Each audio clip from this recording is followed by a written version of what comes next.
I guess now I know why Mom didn't like me playing with the music box.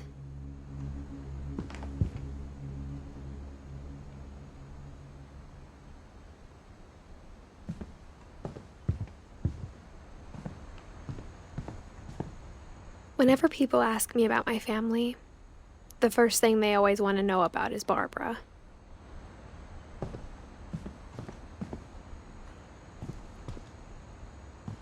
Edie's father, Odin, built the original house. Mom must have locked the third floor stairs on the night we left.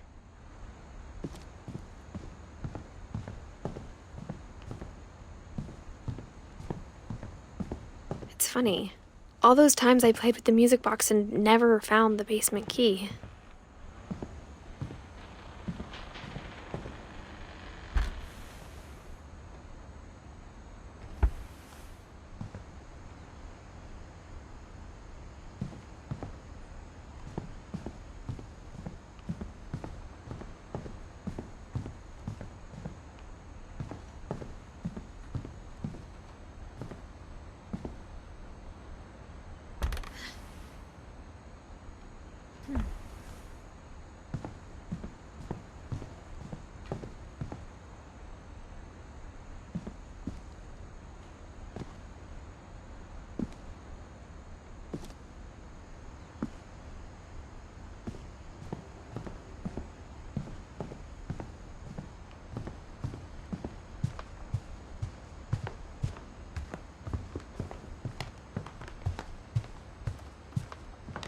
I wonder if that comic was right about there being a key inside the music box near the basement.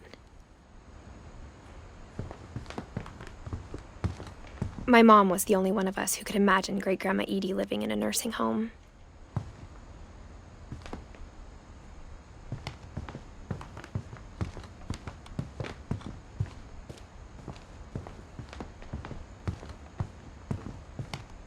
Even the fireplace had a story. Edie told me the bricks came from the original house, after it sank.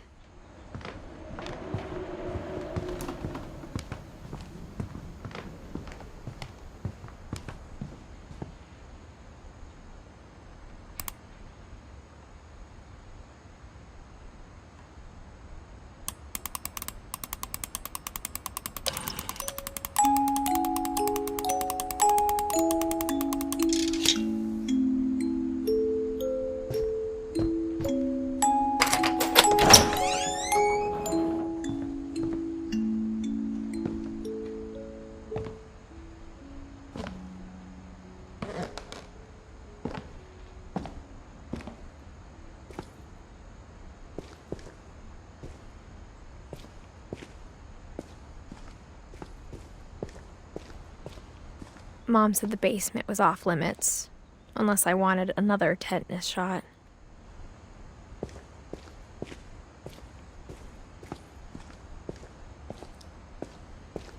I saw Edie sneak down to the basement once, carrying packages. I thought maybe she was hiding presents.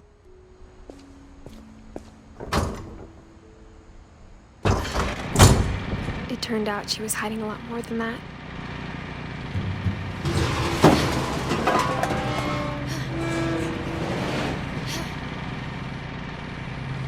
I remember asking Mom once about where Walter had gone. She said after Barbara died, he got as far away as he could.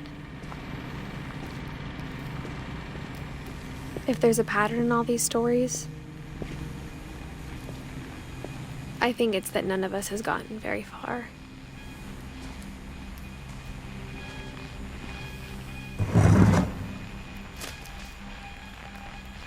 Goodbye, everyone. I can't believe I've been down here for 30 years. On that first day, after the shaking started, I didn't think I'd survive a week.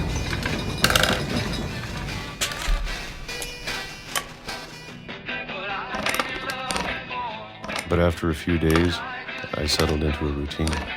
That's what kept me sane. Having a schedule, living for today. I always expected to be dead tomorrow.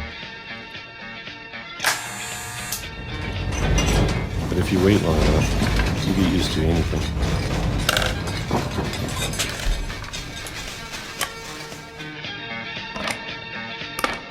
Even a monster on the other side of the door starts to feel normal. Almost friendly.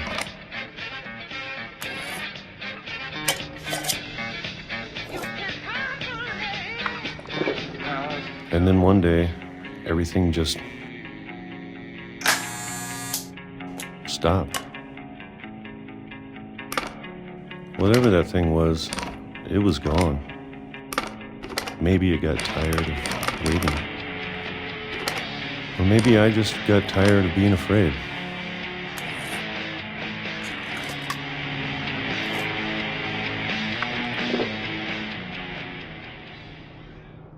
It's been a week now, the longest in 30 years. I'm done waiting. I have to leave while I still can.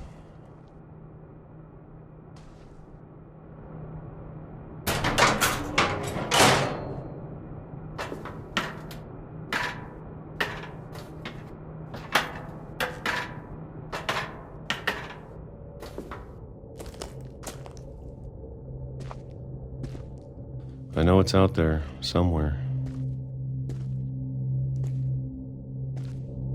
Whatever killed Barbara and Molly and Calvin.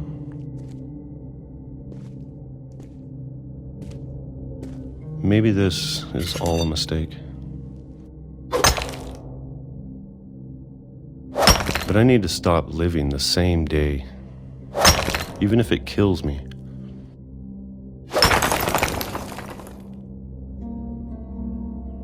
Whatever's out there, I want you to know I'm ready for it. I'm going to appreciate all of it, especially the food. I don't mind if I only have a year left, or a month, or a single week. I'd be happy with one real day. I can already imagine the sun on my face.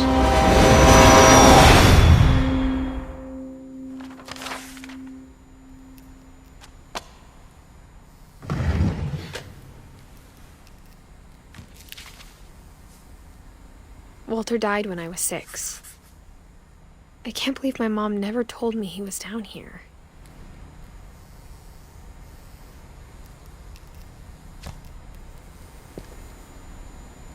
I'm sure my mom was trying to protect me.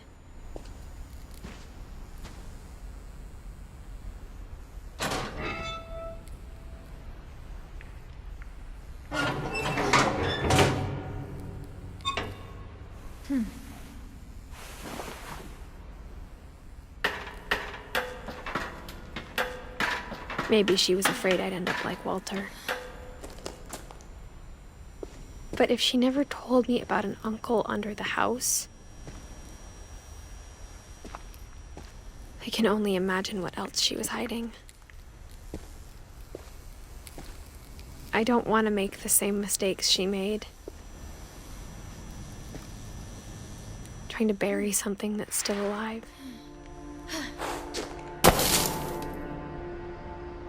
Now that there's only one of us left, or maybe 2, I thought it was time I heard the stories for myself and found out what happened to everyone else. But now I'm worried the stories themselves might be the problem.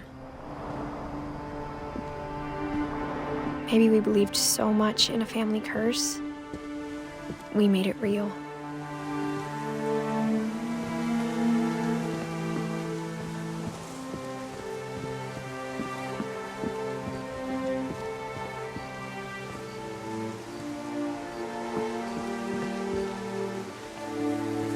I don't know if I should even be writing this.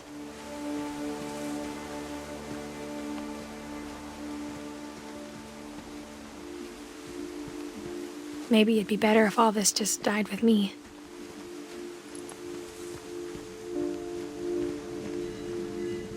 But I thought you should know about your family.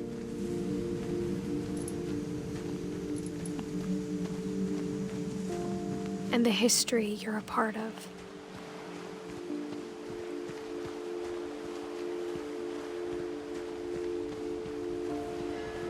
Though to be honest, I feel as lost as you probably do right now.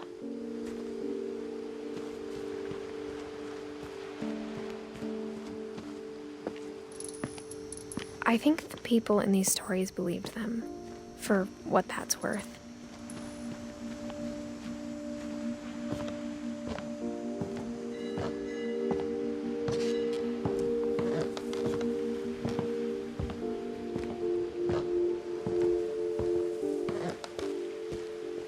And when you look at the house, that history of imagination and stubbornness and madness,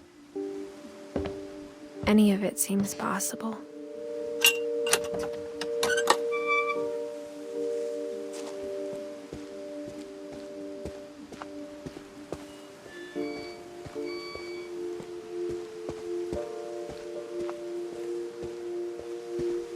I think we've been surrounded by death for so long, we've just gotten used to it. What kind of family finishes building a cemetery before starting the house?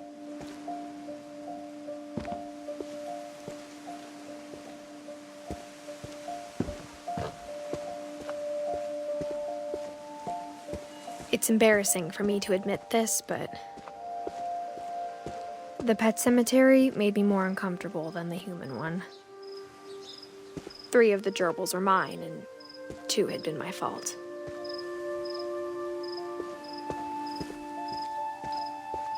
Sven built the house, but it was Edie who designed the cemetery.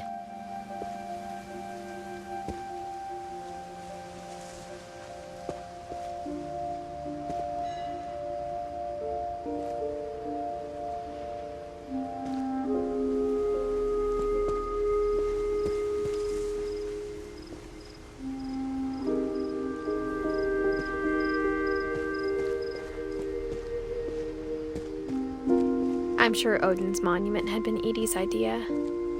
My mom was always trying to move on, but for Edie, the past never went away.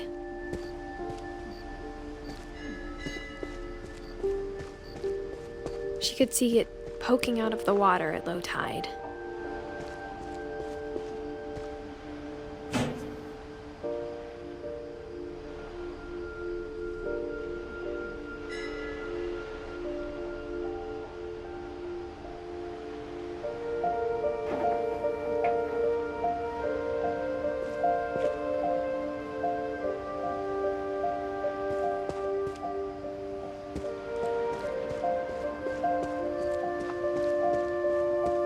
Edie's side was always easier for me to understand. But the older I get, the more I can see where my mom was coming from. Her dad had been pretty strict, but it wasn't enough to save her brothers. She was just trying to do better. She lost 2 of her brothers, just like I did. I get why she tried so hard to protect us. We never found Milton's body, so my mom insisted we were putting up a monument, not a tombstone.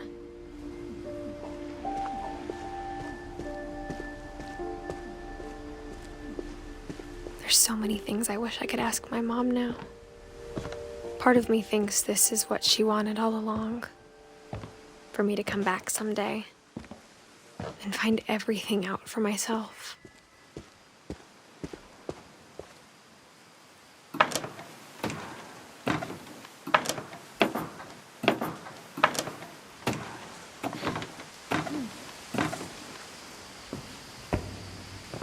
But looking back on it now, if she told me there was going to be so much climbing, I never would have come when I was 22 weeks pregnant.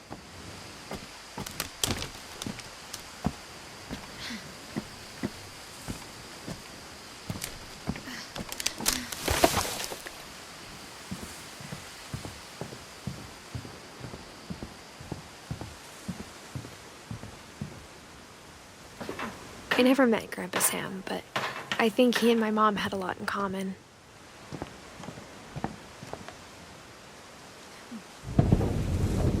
They were both pretty intense. Sam spent his life shooting photos, but Mom said he got nervous being in front of the camera. I guess we're all afraid of something.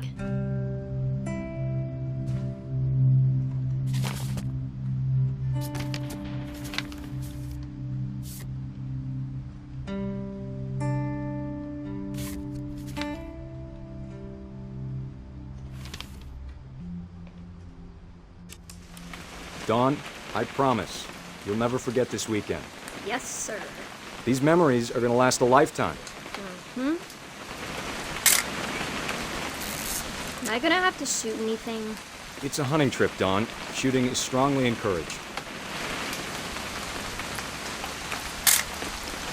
Not quite.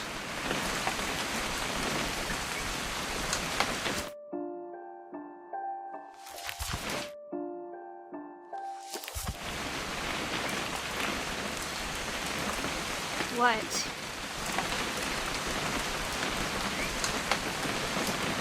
It's too early, Dad. Perfect. It's gonna rain the whole weekend, isn't it? I will never forget this weekend, Dad. That's the spirit. Okay, got it.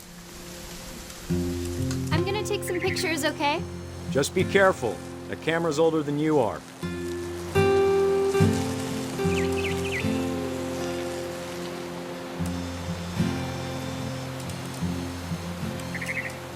You're right, Dad. It's starting to clear up. Still freezing, though.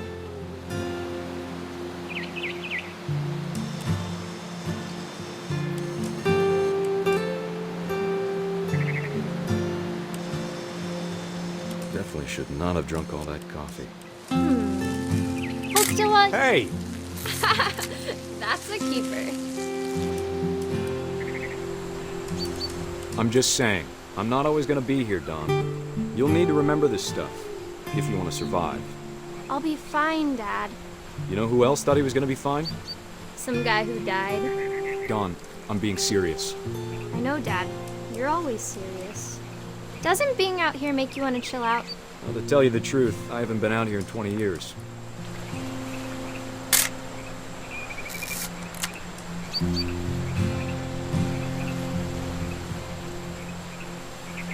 Last time I was with my brother Calvin. Man, that was a great trip.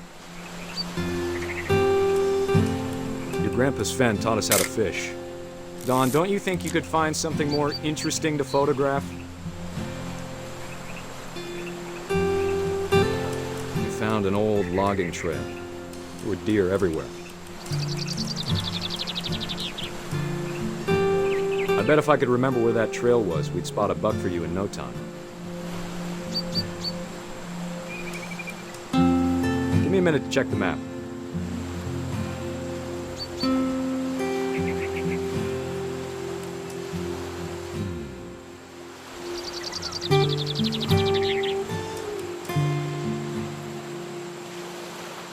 Let's see.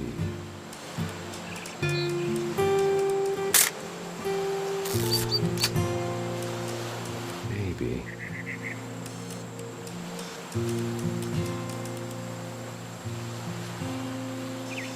Or was it?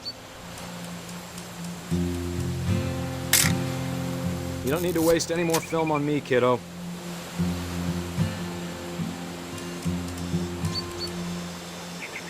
Could have been.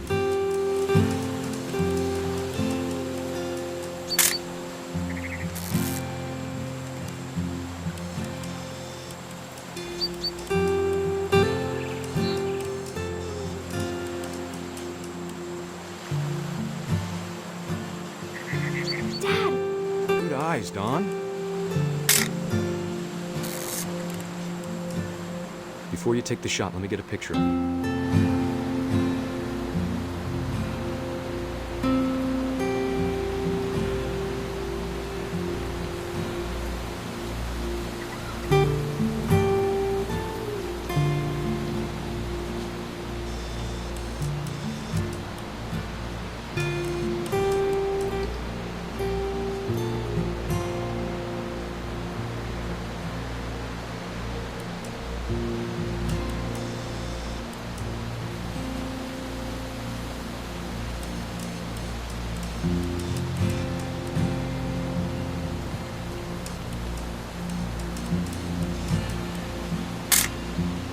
I'm over here, Dad.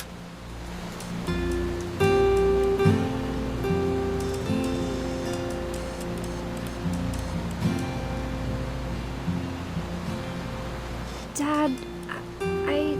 Just breathe. Turn off your imagination. Let me get behind you. Do I have to do this? Dawn, you don't have to do anything. But if you want to survive, you'll need to be strong. Great shot, Dawn!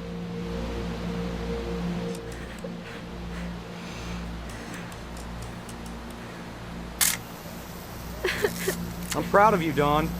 Always remember that, okay?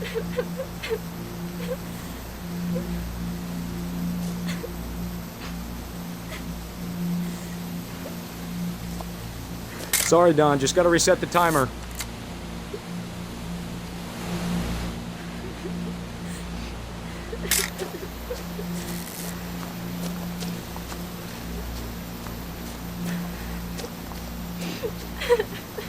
Dad, it's twitching. I think That's it's totally normal, Dawn. Just focus on the camera.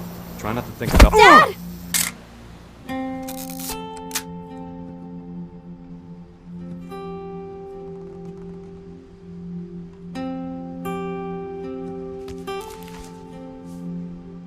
Of all these stories, that's the one I wish most that my mom had told me.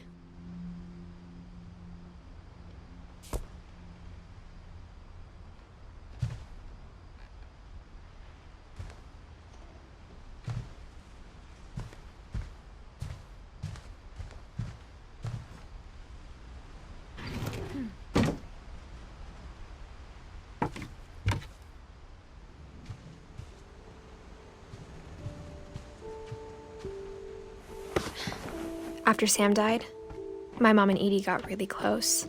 They'd both lost a lot.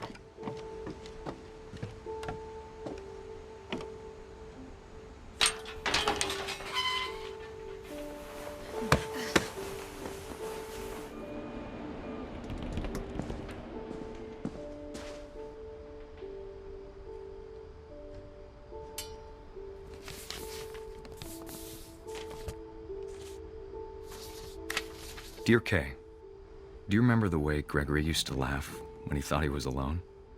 Like something funny was happening, but only he could see it.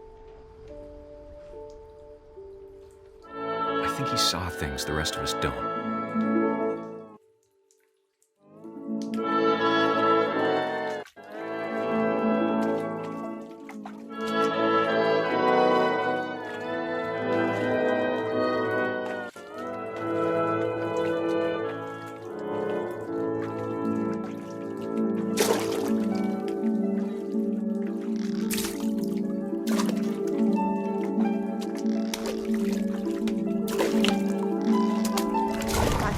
Gregory, it's time to... Hold on, sweetie. Hello? Sam, I told you I don't want to talk right now. I wonder what he saw. What his world was like.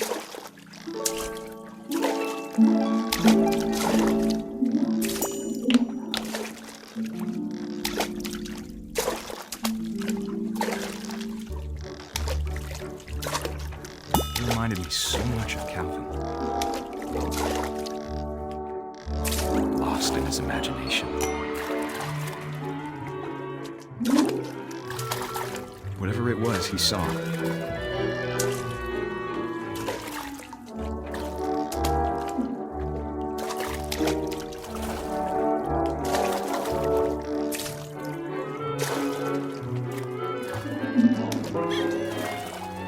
It sure made him happy.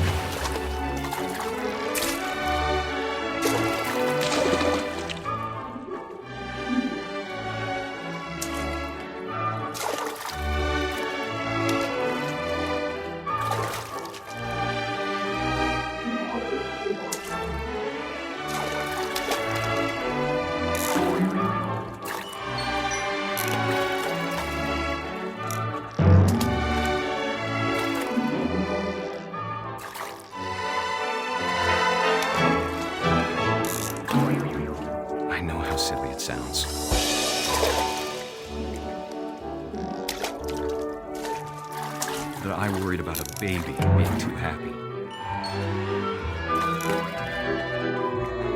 But I could feel him slipping away. Sorry about that, Gregory. I know you did everything you could. Maybe if I hadn't called that night. Damn it. Hold on, I don't want Gregory to hear this.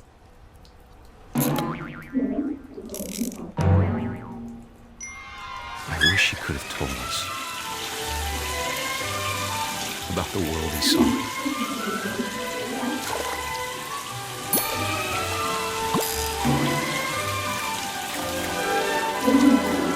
There's so much I don't understand about Gregory, about everything.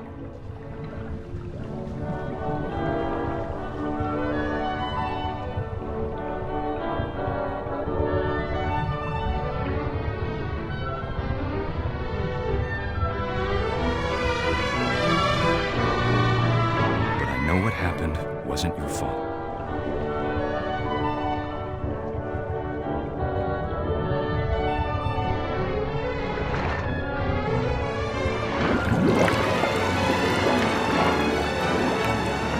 I'm sure he's happy. And he'd want you to be happy too. Good luck, Kay. Love, Sam.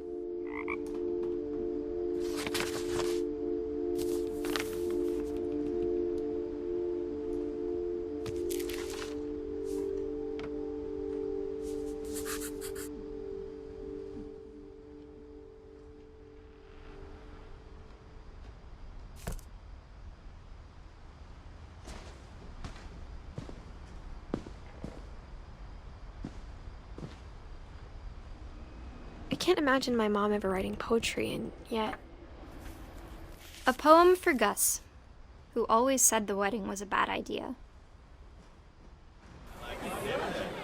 Our father never hit us kids, at least not very hard, before the day my brother said with teenage disregard that he'd be dead before he'd see a wedding in our yard.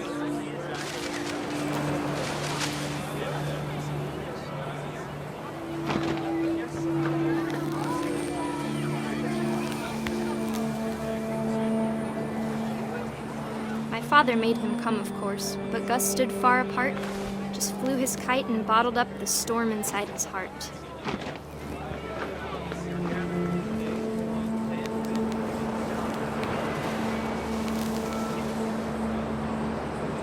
I tried to talk him out of it, but though he'd never met her, we don't need a stepmom were the words that I now remember. pronounce you husband and wife. You may kiss the bride.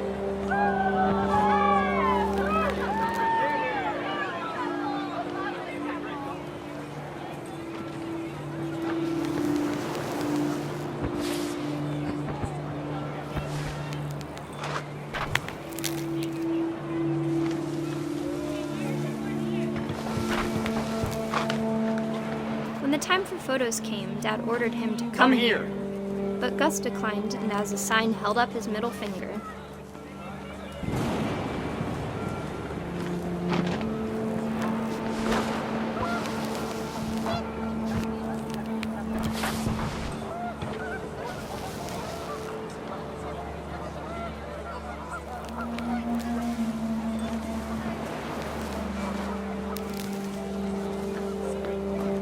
The wind picked up, and panicked geese appeared and quickly went.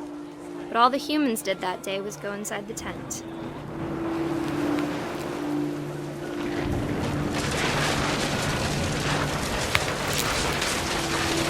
The rain came down in buckets then, but no one seemed afraid that nature might destroy the tent our dad had crudely made.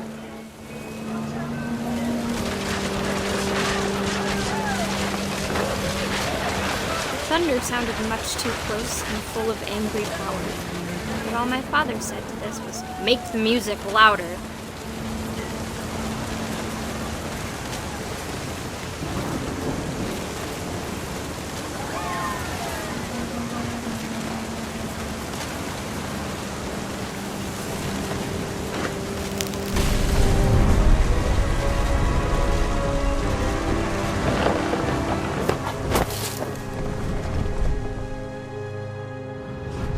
wish that I could truly say I thought about you on that day. Out there on the beach alone, just you, the wind, the sea, and foam. But I didn't, until we found you.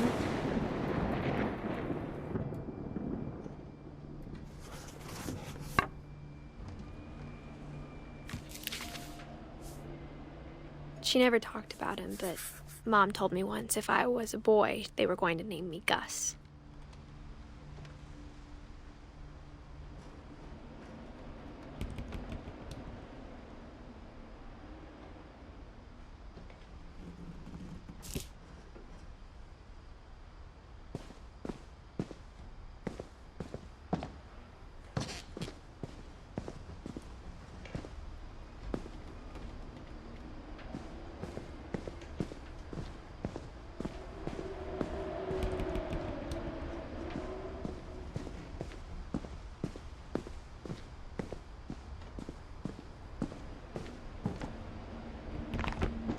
My mom moved up to the loft after her brothers died.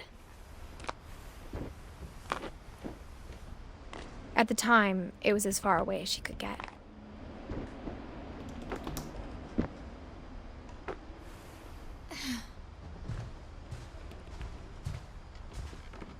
She spent a summer building houses in Calcutta, where she met my dad, Sanjay. Religion was another thing my mom never talked about, but I think it helped her a lot after her dad died.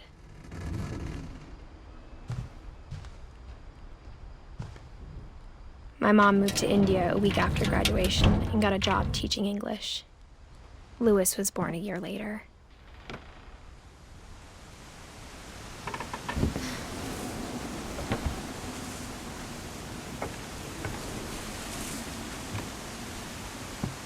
When my dad died, I don't think Mom knew where else to go. I'm sure Edie was happy to have her back. The house had to get a little bigger, but Edie was used to that. And for a while, things were good, almost normal. But it didn't last.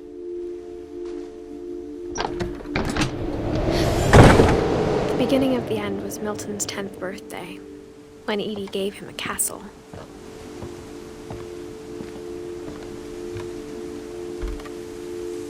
After Milton disappeared, the only thing he left behind was a room full of paintings.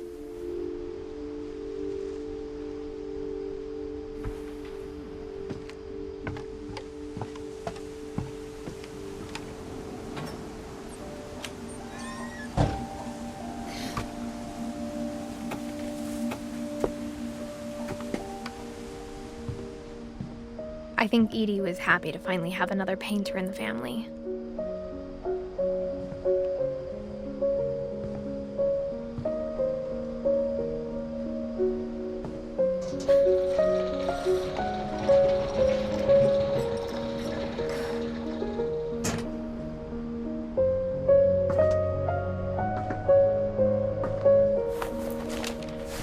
Milton Finch in The Magic Paintbrush.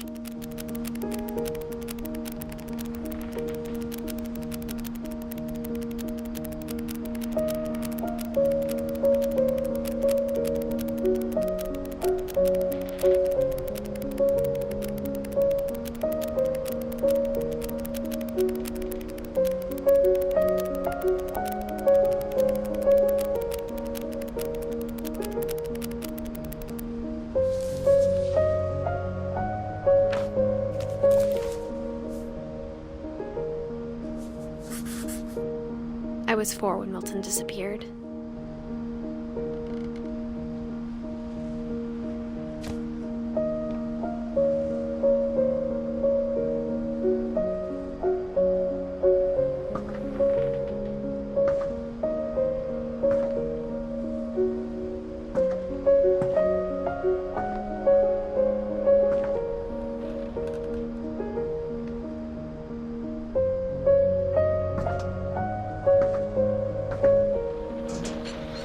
Mom spent months searching for my brother.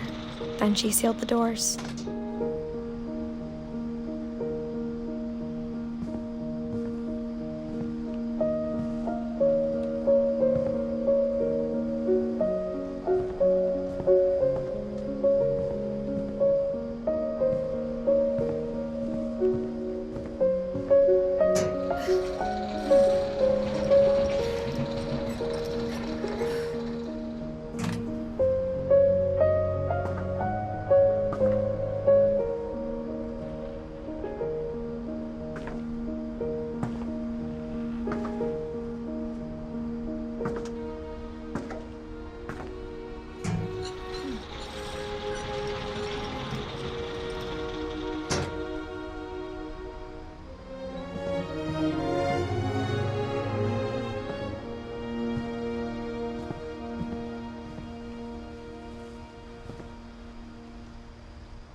Whatever Milton had found in the house, Mom didn't want it getting out.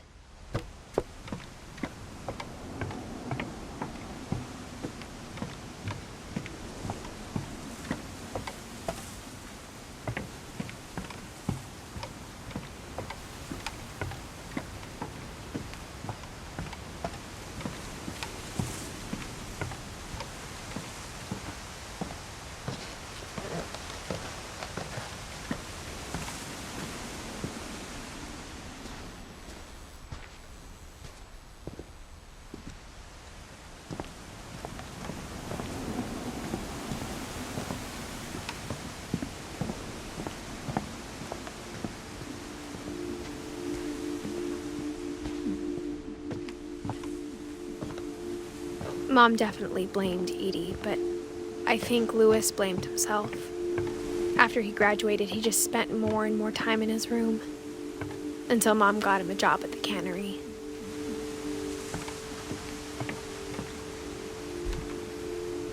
Everyone always told me to stay out of Louis's room, except Louis.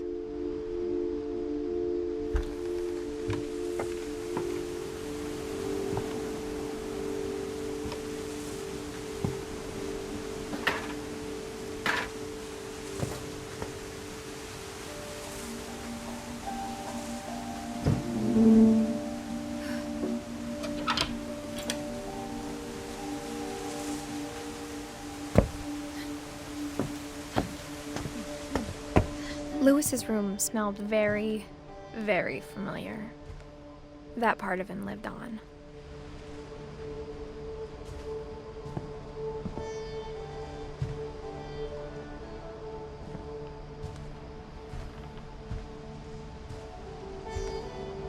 Louis and I spent a lot of time playing games together, but he was surprisingly bad at them. He died a lot.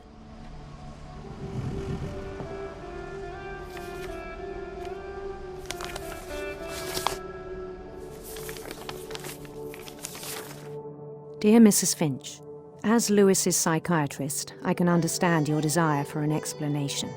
As I see it, the trouble began in January, shortly after we convinced your son to seek treatment for substance abuse.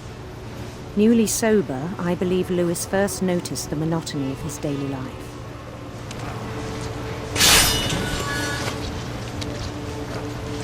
He kept working at the cannery, but he withdrew part of himself. In our sessions, I saw the same behavior. His mind began to wander.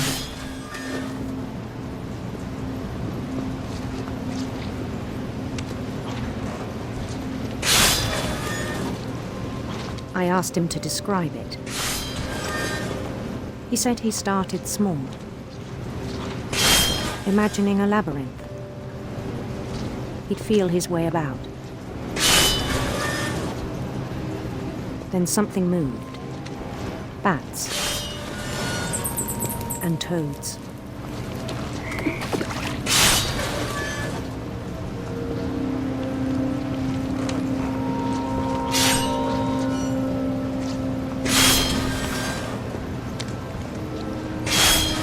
And things that have not names.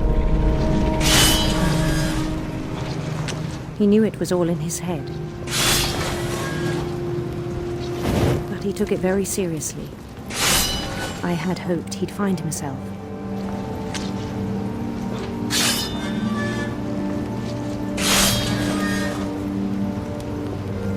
But he found something more. I worried about him then. Daydreaming at the cannery. I spoke with his boss, but he said Louis had become a model employee. Methodical, tireless, focused.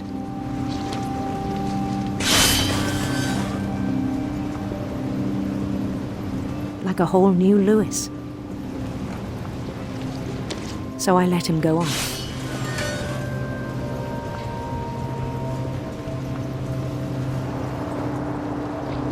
I even encouraged him. It seemed very promising at first. He told me he'd made a new friend.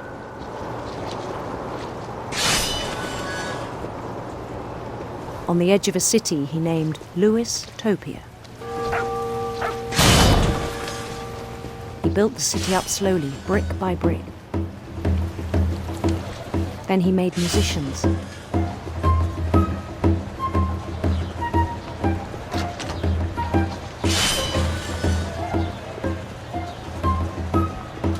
And songs for them to play.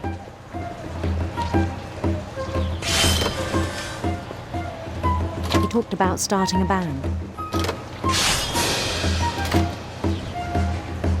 And he was always humming something. Every day his imagination grew stronger.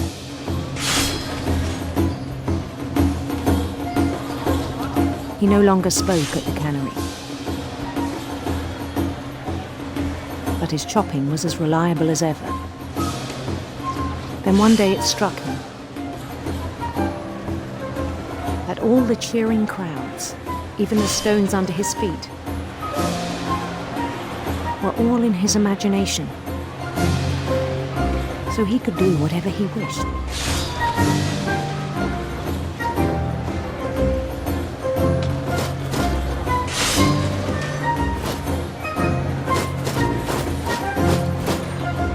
He held an election for mayor. And he won. They begged him to stay, but his mind was already wandering. It became a game for him.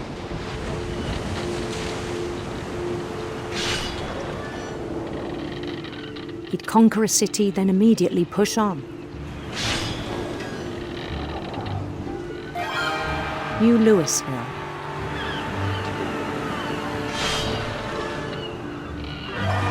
St. Louis.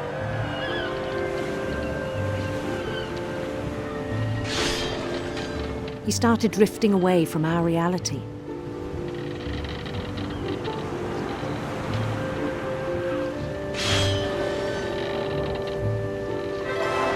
Minneapolis. Until one day he forgot to go home from the cannery. Even as his mother pleaded with him, part of Louis kept sailing on.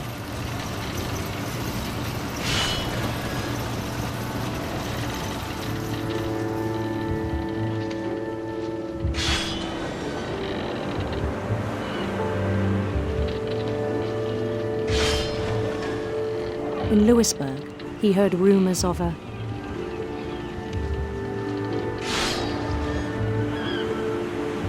handsome queen.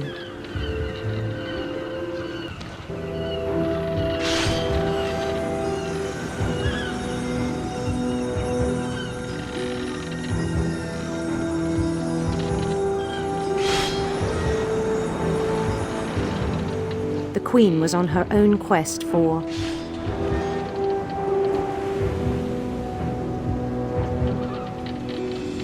radiant rainbows.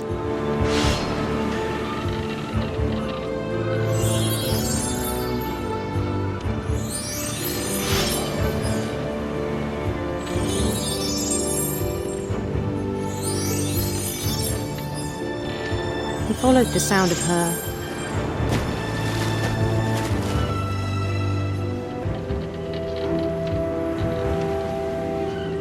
electric sitar.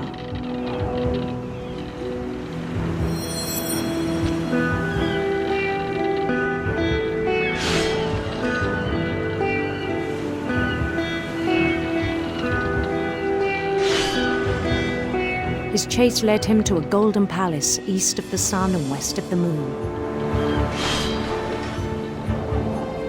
Even then, his logic remained sound. He knew the world was all in his imagination.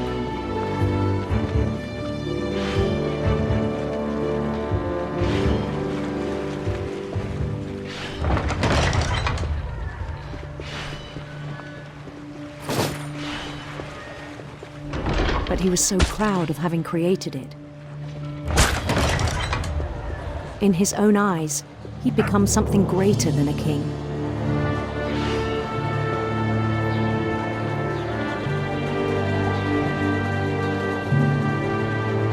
someone who'd never known success in the real world, I think it was overwhelming.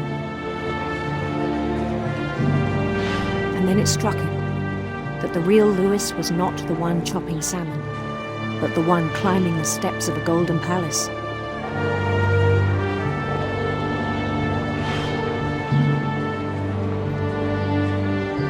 My imagination is as real as my body, he told me. It was hard to argue with him.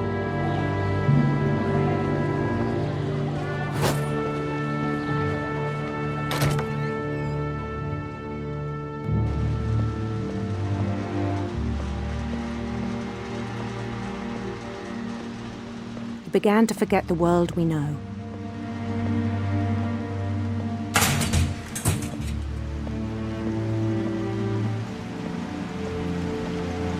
I think it pained him to remember Lewis, the cannery worker.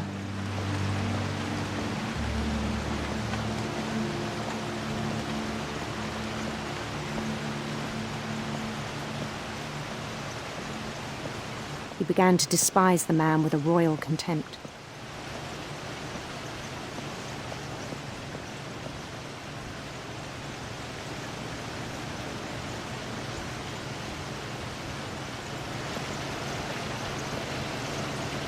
I still thought I could save him.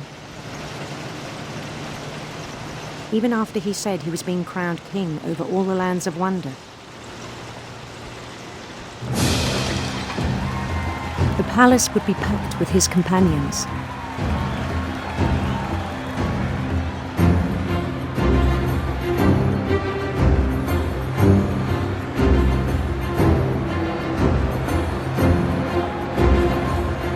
Including the wise Calico who had insisted on advising him.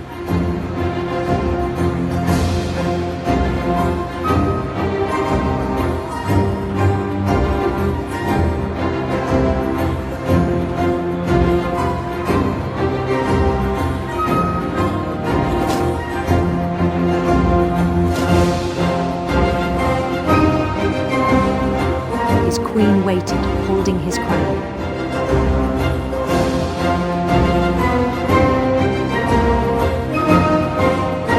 There was only one thing left to do.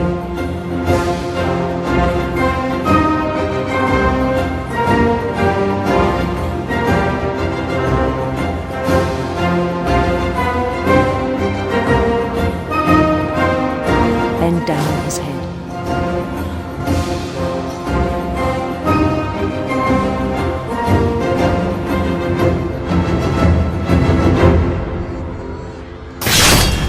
The rest I think you know. Mrs. Finch, your son was a kind man who will be missed by all of us who knew him.